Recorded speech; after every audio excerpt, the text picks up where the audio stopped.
Welcome to Weird Hill to Die On, where we ask big questions, wrestle with wild ideas, and attempt to navigate faith without losing our collective minds. I'm Mary Jo Sharp, and today we're diving into, is apologetics a waste of time? Look, we're not here to hand you a tidy little theology starter pack with all the answers pre-installed. Faith is a chaotic masterpiece. People are unpredictable, and let's be honest, some hills aren't worth dying on. But Jesus, still worth it. So if you're here to overthink everything, question boldly, and actually listen to perspectives outside your algorithm, congrats, you've found your people. Hit subscribe, send this to your friend who treats deep conversation like a pro sport, and let's get into it. So today's episode, is apologetics a waste of time? In other words, is Christian apologetics just outdated? Is it just another debate club hobby? Should we relegate it to the den of Christian nerddom? Well, according to the book of Acts, the apostles didn't seem to think so. So in this episode, we're going to explore whether apologetics is still worthwhile as part of the Christian life and witness, or if it's become a misunderstood or even misused tool. We'll be drawing from some of the scriptures. Maybe we'll poke around in Acts 17 or 26 and see how Paul and others were reasoning and persuading and defending the gospel. And hopefully we'll be able to tackle some of the common pushbacks that we receive in the field of apologetics, like, isn't apologetics too intellectual? Does it ever really change anybody's opinion or mind? Isn't it just better to love people or just love people? So whether you're a seasoned apologist or maybe a little allergic to arguments, this one is for you. And I'm not rolling solo today. In fact, I got some co-hosts with me as I pull up the grid there. I've got Phoenix Hayes and Adam Coleman. And these guys, they're always ready to throw down fresh perspectives, questionable means, snarky hot takes, and just enough theological depth to keep us from spiraling into full-on chaos. Hey, guys. Hey, that we are. Good to be here. How's it going? Hey, it's going pretty good. Chaos Good to isn't see bad you every now both. and again. Yeah. What was that? So a little chaos isn't bad every now and again. Oh, that's true. Keeps Sorry. things spicy. Yeah, gotta keep things spicy. I like that. I like that a lot. Thanks. Mhm. All right, guys. So we got the subject of, is apologetics a waste of time? And like the subtitle there is, well, the Apostle Paul didn't think so. Mm-hmm. But who So- cares what he thought, right? Yeah, Right. I mean, Paul, is he important? Yeah. So I want to ask you guys, honestly, when I say that word apologist or apologetics, actually, I'm going to say apologist. What's the stereotype that comes to mind?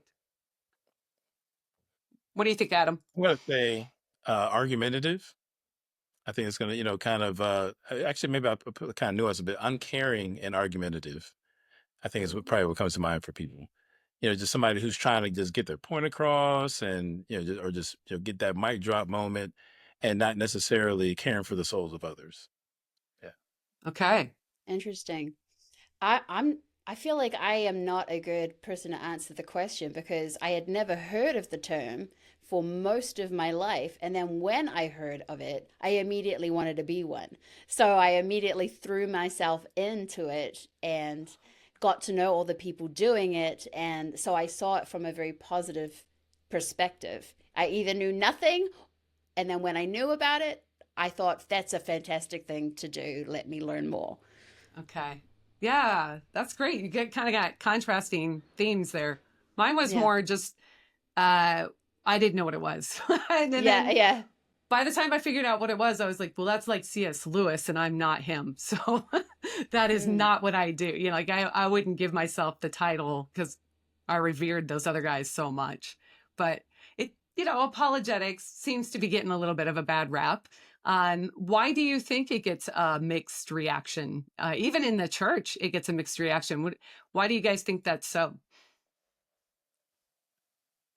Well, I'm going to be fair and say that I think there probably have been some bad examples. I'm not going to name names, but I think that There are some people who've gained a platform on whether it be YouTube or whatever social media platform that maybe they did kind of come off the wrong way. And the reality is, when you think about the average pastor, I mean, he doesn't want somebody in the church that's like a know-it-all and leading people towards uncaringness, if you will. So I think maybe some of the loudest voices that profess to be apologists, maybe there's been some missteps there, but I think it's kind of played into a fundamental misunderstanding of apologetics that was just kind of already latent anyway, and maybe it just kind of added some sort of teeth to the to the stereotype.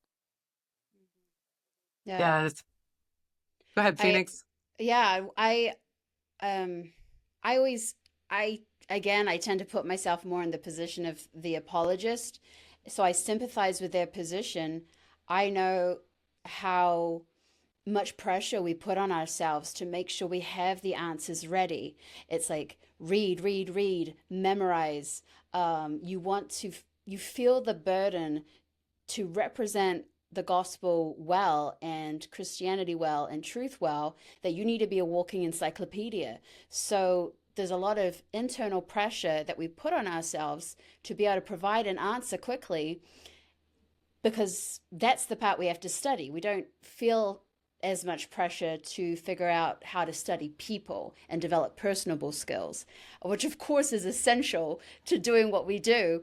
But for most of us, that's sort of a basic requirement of just functioning in society. So we lay that aside, like, yeah, I've got that. I know how to talk to people. Now I need the facts. And then when it's showtime, well, you're pulling on those facts that you work so hard to retain, and all personable skills go out the window. So yeah. So I empathize with the apologist in that situation, because I understand, like, how easy it is to, you're trying so hard to remember the information. Yeah. Wow. Yeah. Do you think that's so, Adam? Do you find that, like, I find that it's hard to sometimes remember all the information. And so, especially with attention issues, I'm like, okay, I'm going to give all my attention to the Oh, for information. sure. Yeah. I mean, like, I guess some people are maybe just kind of naturals at it. I mean, for me, I have to study something multiple times, before I really feel like I have it down enough to be able to teach it. And even then, I still have to, kind of review things from time to time just to make sure that, that it's fresh. But I think actually, Phoenix, you raised a really interesting point. Like like we study like kind of logic-based skills, like skills oriented toward argumentation and retaining information. But I think there probably isn't a steady diet of resources for apologists when it comes to those people skills. Because at the end of the day, if you're doing apologetics well, then you should be caring for persons, um, Right. saved or Right. unsaved or whatever. And I think you're right. It's like we don't really have a whole lot of that, and some people may be um, more personable than others.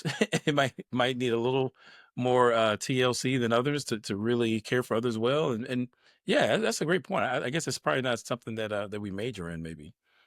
Right. Yeah. I guess a doctor with poor bedside manner comes to mind when you think of the years of education they have to put in, and the weight and pressure that's on them to make sure they get the data and the information correct, because people's lives depend on it. Then they walk into a room and they have to tell someone bad news, and all those people skills kind of get set aside because they have been working so hard on making sure the diagnosis is correct. Yeah. Yeah. That's a good point. That's a good point. I mean, it's like we're not giving anybody an excuse, right? Like you can't No, just, exactly. I'm not saying therefore yeah. it's fine.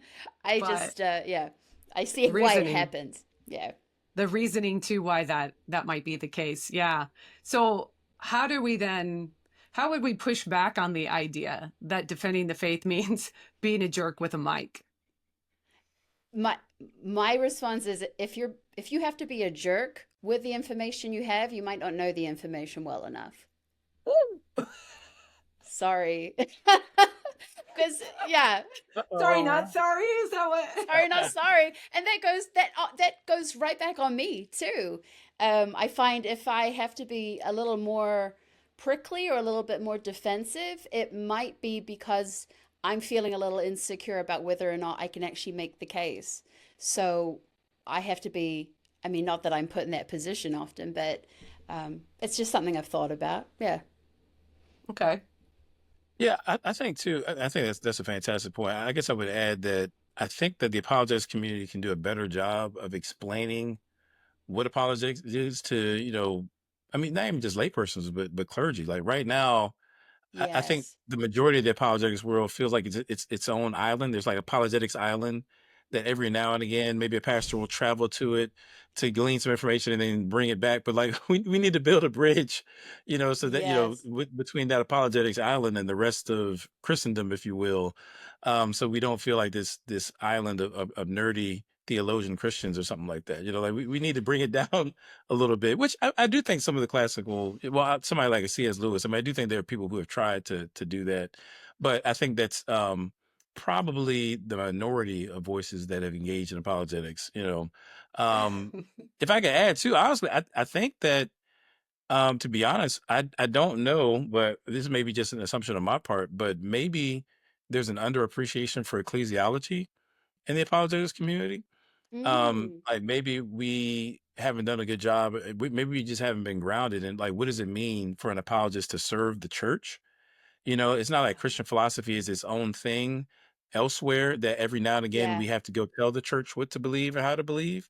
But if anything, the apologetics community, and I'm including from the popularizers on up to the highest, Richard Swinburne types, and I'm not making accusation on anybody, but I think that understanding where does apologetics fit within the community of Christ and how it's a benefit as opposed to being some sort of external thing that serves the church. It's internal to the body.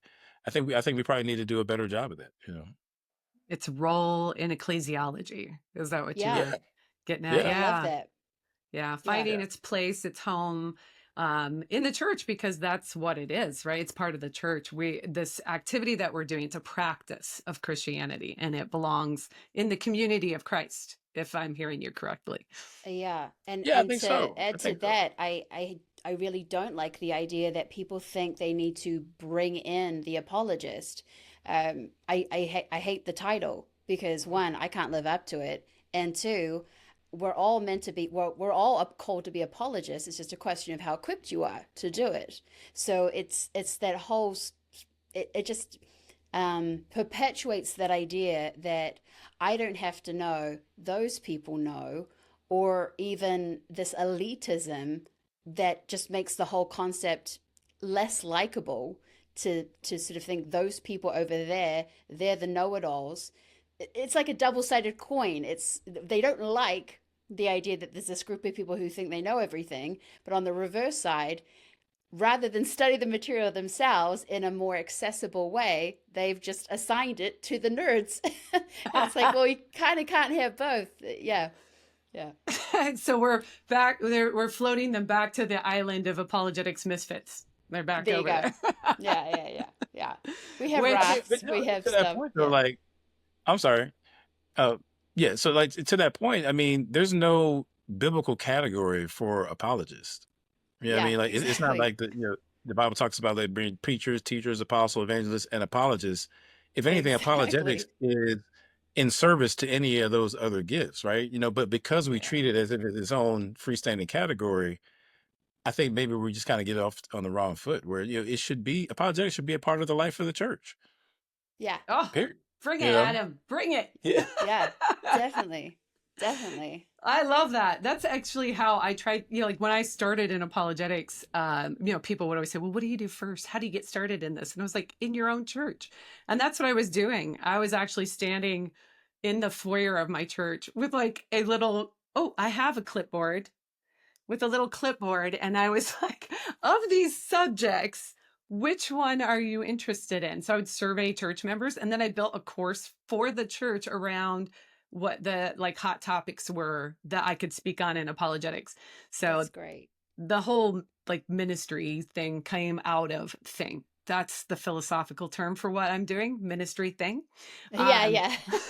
it came out of serving the church. And Yeah. that's really what it's about. It's not about the platform speaker or having the most YouTube followers or whatever. It's really about that service to the church. So Wow, is there's a really important point, like on the pushback that, it's not just about being this, like a sage on the stage who's also a jerk.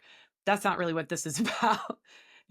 This is really about serving our church as well. And I will say some of the pushback I've received is that sometimes in academia, so I don't want to make all the academics angry with me, but sometimes in my experience, apologists or people who argue apologetically are viewed with a bit of skepticism as to what we're doing, because the academic endeavor is really about exploring ideas and not persuading to a certain point necessarily, right? So like if you're to write your PhD dissertation, you can't assume the ending. You're supposed to be researching a question and then figuring out where it goes from the data and the research that you're doing.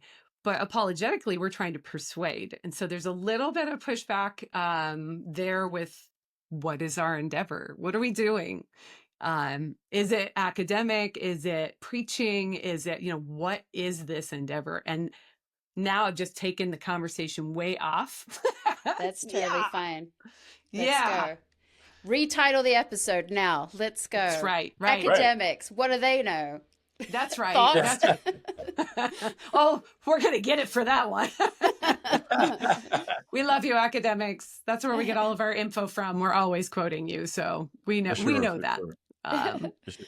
But okay, so let's get a little bit into, we've talked about like, does it have some pushback? Why? What's the stereotype? How do people see it? And I love you guys' thoughts on this. Now let's get a little bit spicier. It's just a little Okay. spicier. Okay. Does apologetics work? That's a big, broad question. So does it really change minds? Do people are they really persuaded when they hear apologetics arguments? What do you guys think?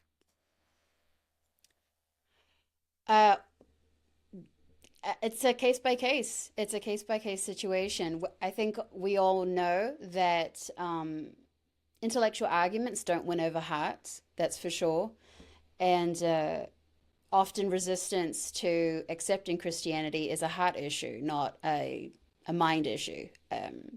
That said, the heart that's open but that's still struggling with certain obstacles to the evidence or the historical reliability or like legitimate questions that are very reasonable to ask, then apologetics does work because it gives a sense of security. It gives us a sense of ease. It lets them know that they're not taking a step into something that can be debunked.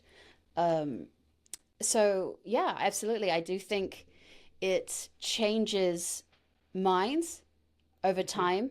I know for a fact that it changed the mind of, my former boss, Frank Turek. He was not a believer and apologetics saved him. So that's sort of an easy example for me. But I think, as you both know, an argument doesn't change a heart. What do you think, Adam? Yeah, I think that, it depends on what we mean by like, does apologetics work? Like if people feel like they're just gonna, give this mic drop argument that is so irrefutable that somebody has to break down crying and confess Christ, then I mean that's probably not going to happen. That's probably not going to Right. happen. Yeah. Don't do Never that. know. Well, it's possible. It's possible. That's why I said probably. But I would say that can apologetics work in like essentially as a tool that the Holy Spirit uses to draw somebody closer to the Father? Of course, of course. I mean that was my experience. As a believer, I was I was going through a season where the Lord was doing a work in me of like really getting my doctrine right, so to speak, and really being more firmly planted in the faith. And it was during that season where God introduced me to William Lane Craig and Frank Turek and Geisler and so on. And, you know, it's just, I mean, not to tell the whole story now, but had I not had that season, some of the troubles that I ran into later on, I think would have derailed my faith. And so it certainly bolstered me, as a believer. And I've seen it work in the lives of unbelievers. So I just had a gentleman maybe about 3 weeks ago. I met a guy who said that, hey man, I was a Hebrew Israelite and I was on the street corners, preaching this false doctrine. And I came across one of your videos, started listening to you, and I would listen to you, every night before I went to sleep. Wow. And now I'm in Christ. I'm a I'm a Christian. I give my life over to the Lord, and so on and so forth. I've received testimonies like that multiple times. So, and I'm not trying to make it about me, but I'm just saying that I've experienced or encountered people for whom apologetics was effective at bringing them to the Lord. So certainly, I would say that Yeah. yes, resoundingly so. Yes, it does work. Yeah. Yeah, that's really great. Thanks for sharing some of those with us too. I get a few of those through email and such when people have read a book and they say, wow, I never thought about that. I never thought of things in that way. And so for me, that's kind of where the arguments come into play is it's kind of more or new information that they hadn't considered. It's not really new information. It's just new to them Mm, and they hadn't considered it, and so now they're saying, oh wow, I've never encountered this before, and this really does make a difference. mhm. And I think that's that, like what you're saying, when people hear those arguments, especially if they believed in something else, then they're saying, wow, I haven't thought of that. um, Yeah. so that's, I think, definitely, you guys, that's where apologetics can really be effective, is in helping people explore ideas. Mm, Would you think that's a good way of saying it? Help them explore those ideas definitely. like that they Yeah, I Um, haven't think so. encountered before. yeah, and it just forces them. I mean, as not all of us are as reflective on life as others. You could say that one of the crises of our culture at the moment is a lack of reflection on what we believe in because so many of us hold these contradictory views of things. So simply Yeah. just asking the right questions and getting them to see, well, one plus one doesn't quite equal three the way you're trying to make it. Doesn't have to be aggressive or argumentative. It's just probing to encourage people to think through their beliefs a little more clear, Christians and non-Christians. Yeah. But Oh yeah. does that mean apologetics isn't also done poorly and puts people off? Yeah, I think that happens too. So I think the blame doesn't fall on apologetics, but on, again, like every disaster, it falls on people. Yeah. Yeah. Yeah, I would Yeah. just argue that as well. I mean, like I know again, for myself, like I came up in a very the kinds of churches that are name it and claim it and prosperity teaching and all that kind of stuff. That was my upbringing. Uh-huh. And through apologetics, I found myself having to like think more critically, and I'm exploring logic and then revisiting like what is hermeneutics and like how do I approach the word in a way.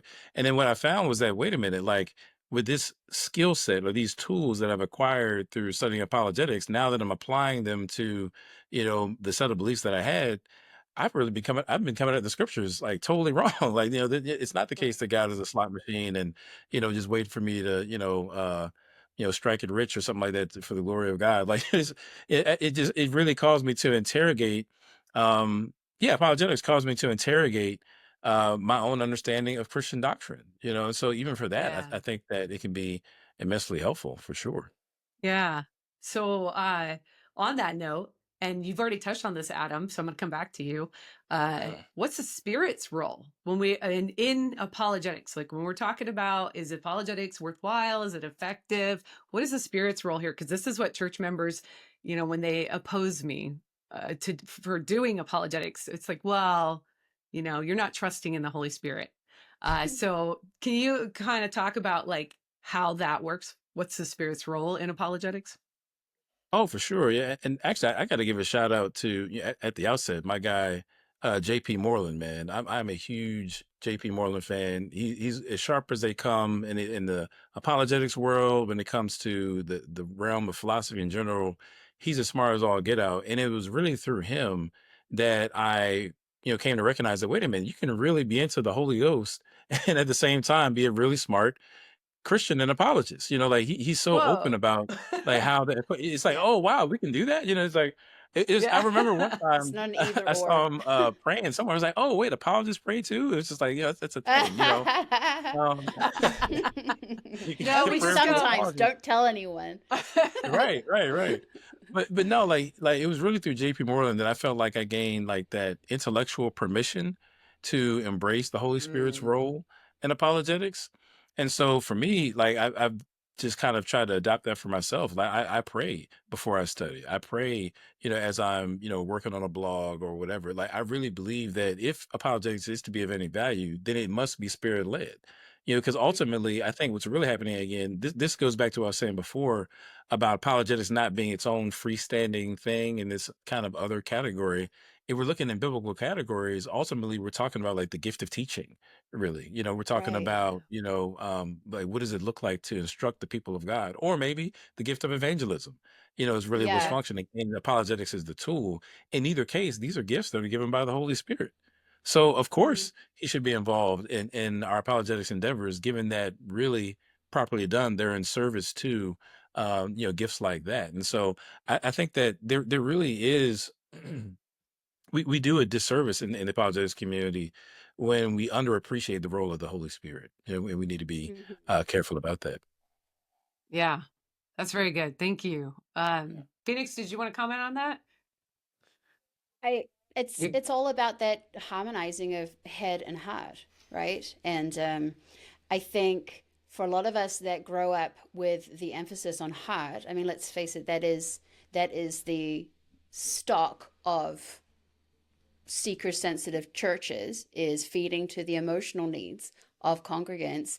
When you grow up in that and then you discover this entirely new world of academia or just the intellectual philosophical arguments for these things that you're already in love with, it's so enriching. But so you tend to kind of maybe just drink from a fire hose on the academic side because you've been starved of it for so long. And then when uh, you're ready to share, it could come off as just head, head, head. And people are saying, well, wait a second, what about the spirit? It's like, well, because that is such, that's the dominant position in the church. Um, it's sort of like, do I have to remind you of the heart? The heart, there's plenty of heart. That's not the problem. Let's use a little more head. But of course, when you're shouting the head chant, which I don't know isn't a thing, then it can sound like, oh, well, do they even care? It's like, oh, of course they yeah. care, but the church, generally speaking, isn't absent of heart. It's absent of critical thinking. So that's why apologists, I think, tend to double down on they use your head Yeah. message. Yeah. Yeah. Well, and that tracks with American culture as it has developed from the 20th century to the present with the sort of anti-intellectualism overall, where the whole culture is tracking into that expressive individualism. And yeah, we're very much more in touch emotionally or trying to become so, but it's not an either or as you were describing earlier. It's a both and. So we never, this is Yeah, that pendulum swinging where we tend to go, oh, wow, we exactly. focused too much over here. Let's take it back over here. And it's like, no, keep it right there. Like, Exactly. I was going to say, I yeah, can imagine if with God's help in 20 years, apologists have just popped up across the country and it's a major program in every single church. People will start crying out, well, what about the heart? And we're like, wow, we didn't yeah, know this was going to be a problem one day. yeah. So yeah, it is. It's this pendulum moving back and forth, and we keep trying to strike in the middle, a healthy balance. Yeah. And that's, I mean, my heart is for the church and for believers as well as unbelievers. But it's just like, stop swinging it around. Let's get ourselves centered on Christ. And, he gave us a better way. He demonstrated care for the individual and he demonstrated he's the greatest thinker who ever lived. So he Let's demonstrated face it. Yeah, intellectualism. Yeah. So that's Well, I'm going yeah, to, I would. oh, go ahead, Adam. Oh, I Yes. just want to What you toss in. got? I think that what could help is if we had folks in the pastorate who embraced apologetics and yes, provided like a steady diet of that on Sunday mornings. Because then it yes. wouldn't feel jarring. When the phoenixes of the world come along and say, "Hey, this intellectual stuff kind of matters." They'd be like, "Of course it does." We be getting that every Sunday. Like I think Right. that Yeah. in a sense. It's not to say that we necessarily want apologists to like work ourselves out of a job or something like that, but um, to a degree, it would be great if it was just more normative, to have a Yes. diet of apologetics in the course of just our discipleship.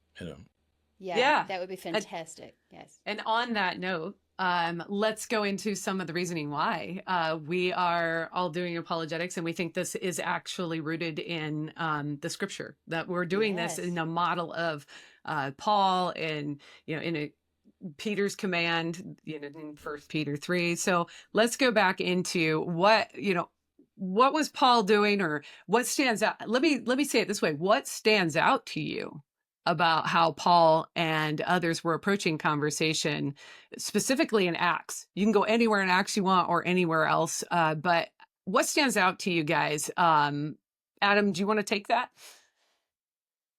Yeah, I think that what was interesting to me, and I'm thinking about Acts chapter 17, is just Paul, just the lack of hesitation to cite sources that were from outside the faith, like, and to really engage the worldviews that he was dealing with. Like, he jumps right into the conversation without even, like, no hesitance whatsoever. He's preaching the gospel. He's obviously, he has an agenda in these conversations. He wants people to know the risen Christ.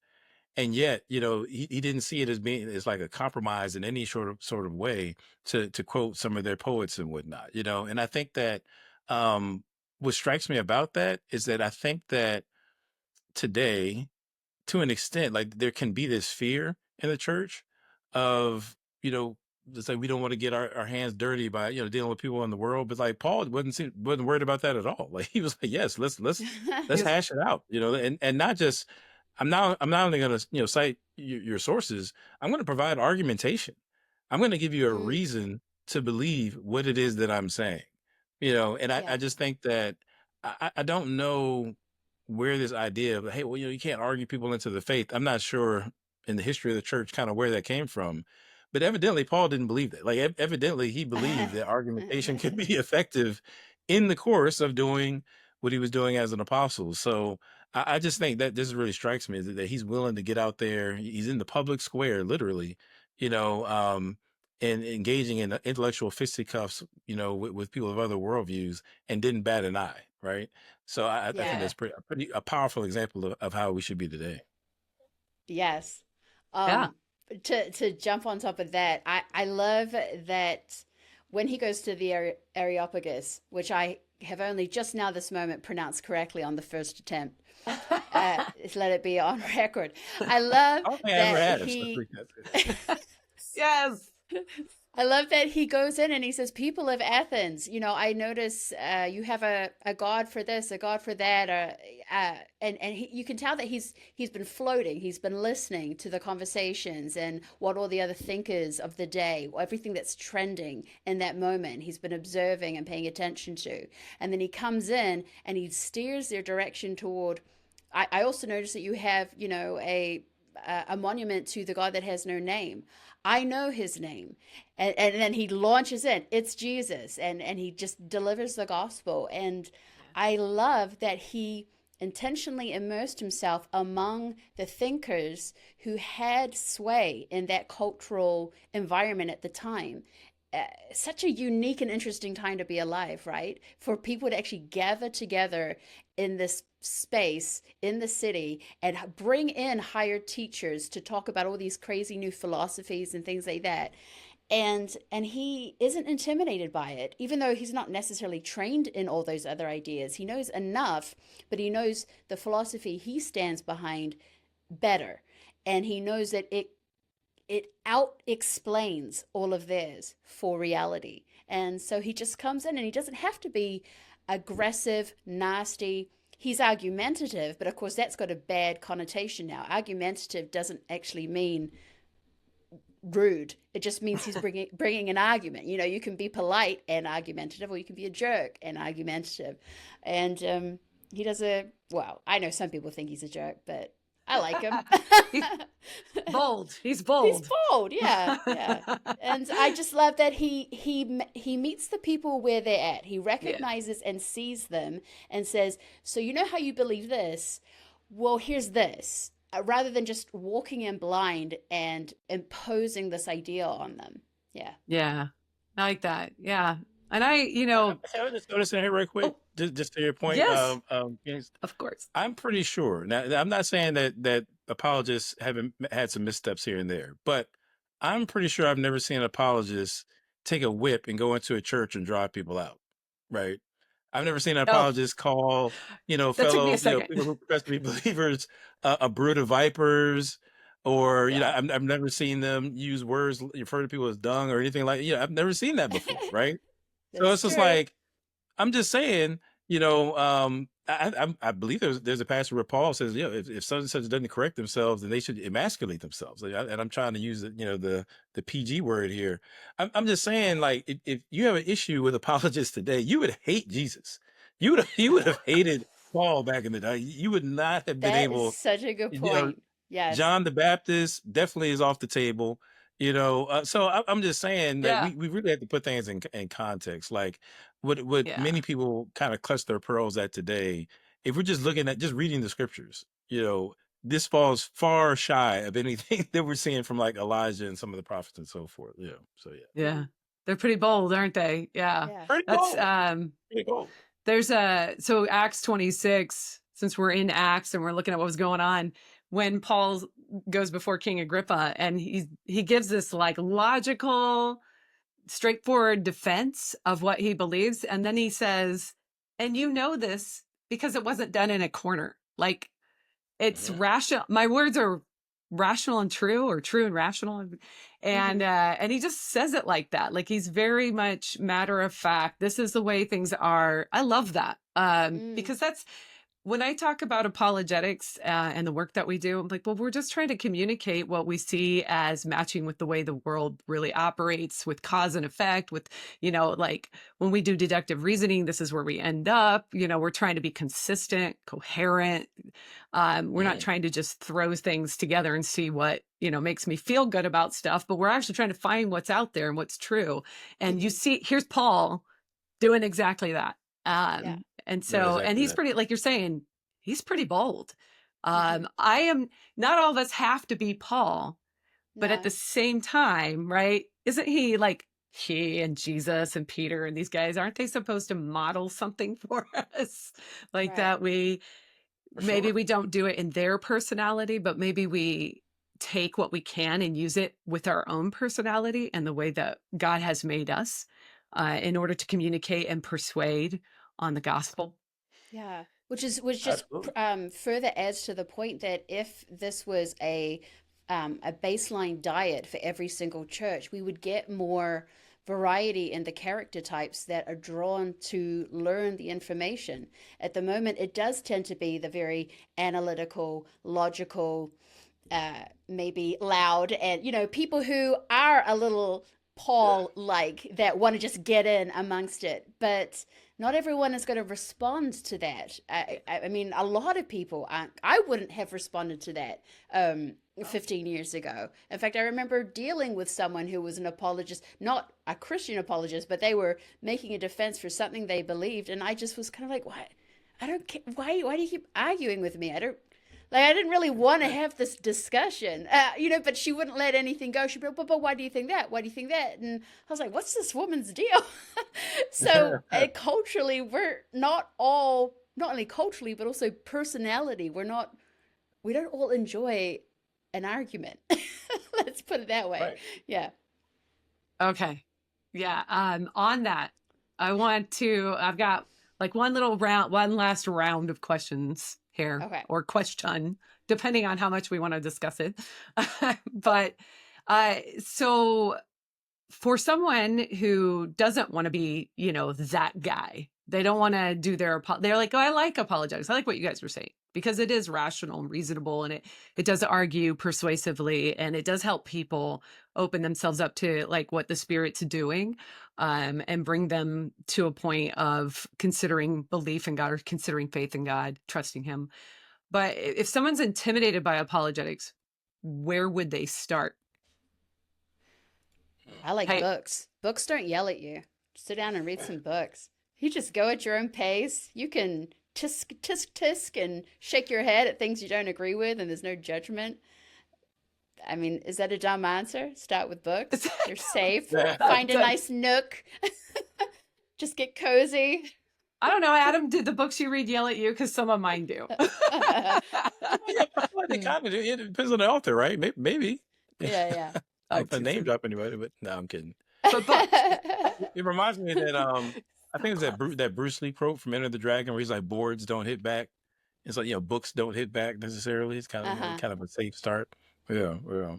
I think well, and this might take us to a different conversation, but I think a lot of what we call apologetics is really more so just loving God with your mind. Like if you never get in an argument, if you never get in a situation where you have to defend the faith to that degree, just loving God with your mind, just reading a book, and deepening your understanding of God.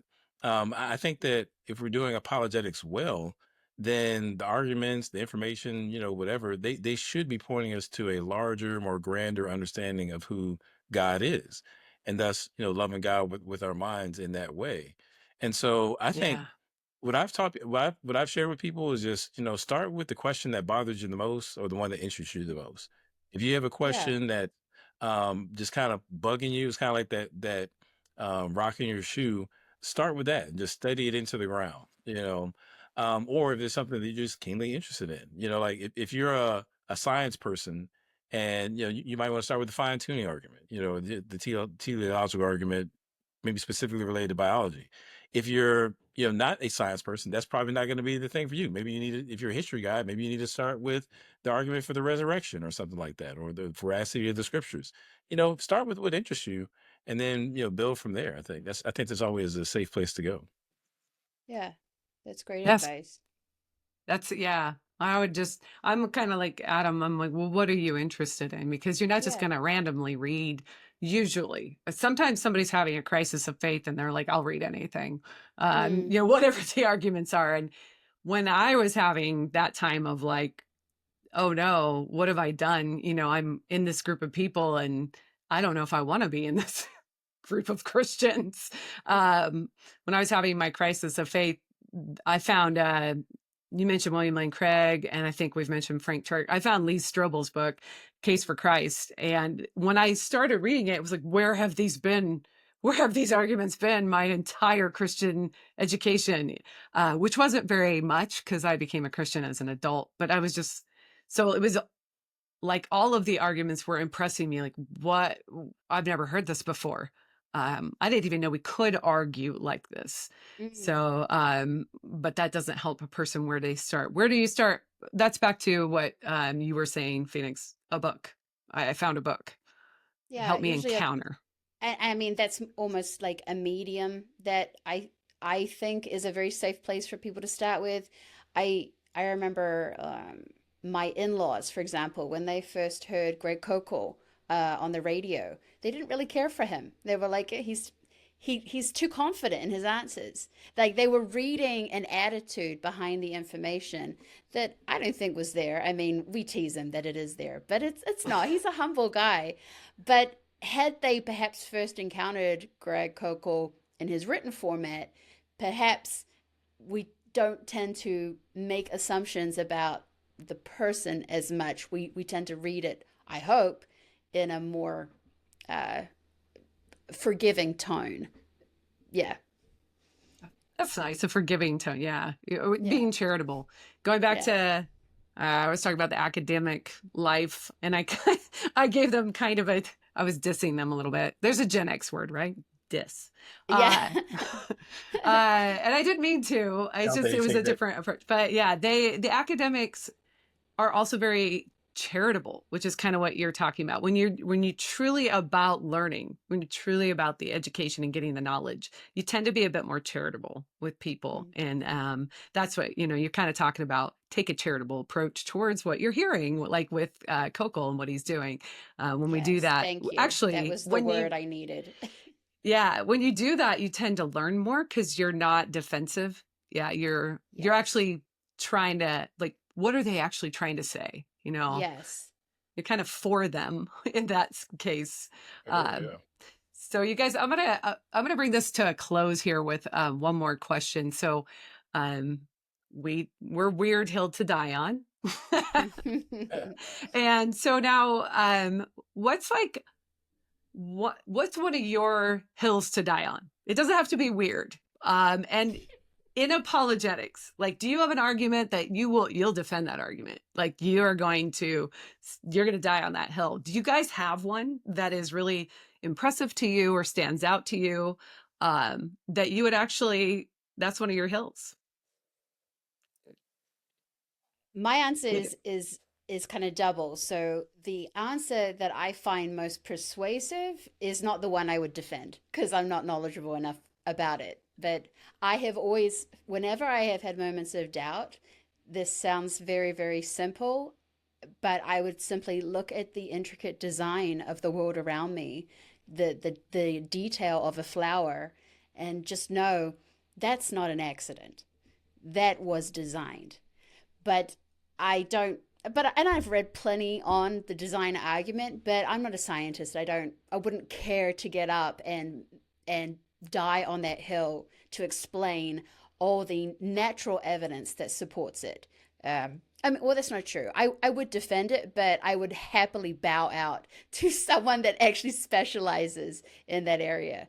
For me, the hill I would die on without question is God's goodness, the moral argument, that's completely embedded in God's goodness. That I think comes up more often than not, and it's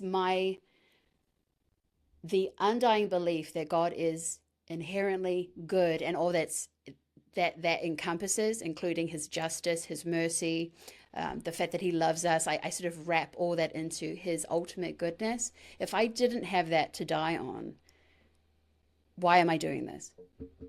Because I don't need a designer. I need a father. I need a creator. I need someone that actually cares and loves. Yeah. Okay. Yeah. Adam, did you? Good. Thanks, Phoenix. Did you Yeah, I don't think I can say it any better, but I'm actually just going to kind of co-sign. I guess we're dying on the same hill, but oh, let's die together. Yeah, right. Yeah, the moral argument. The moral argument, it was one of the earlier ones I encountered when I first got into apologetics, and I think the more that I studied it, when you get into, I feel like in some ways it's kind of fallen out of favor. Like, people who are kind of anti-apologists, if you will, don't have a lot of confidence in it and treat it as if it's something that can be taken lightly. I guess it's not the intellectual. They would treat it as though it's not the most rigorously defendable, argument.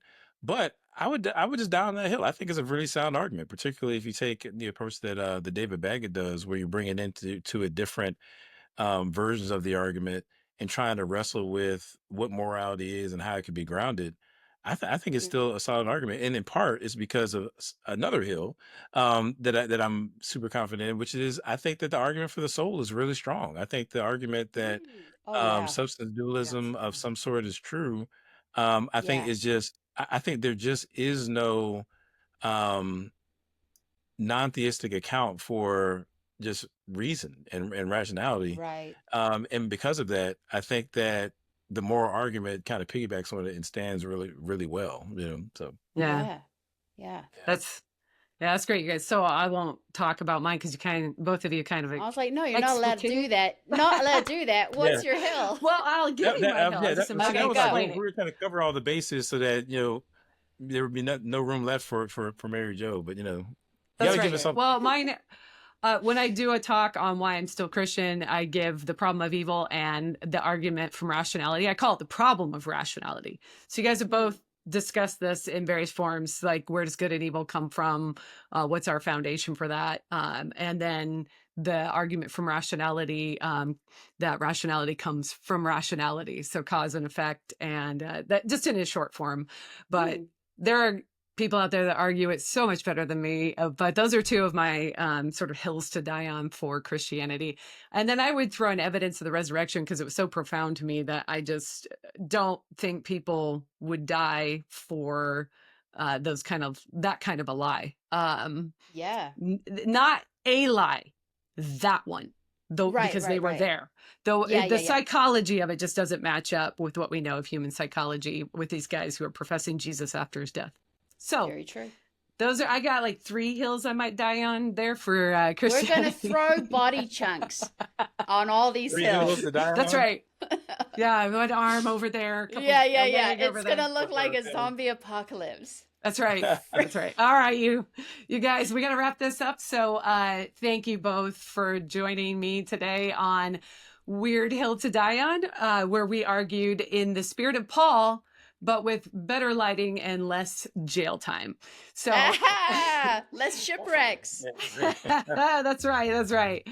So if you all enjoyed our show, if you all enjoy the show out there listening to us, then share it with someone who's been told to stop asking questions, or someone who maybe won't stop arguing on Facebook.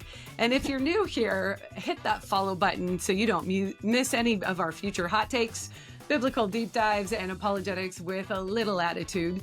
Again, thanks to my awesome co-host. And until next time, defend wisely, love boldly, and stay weird.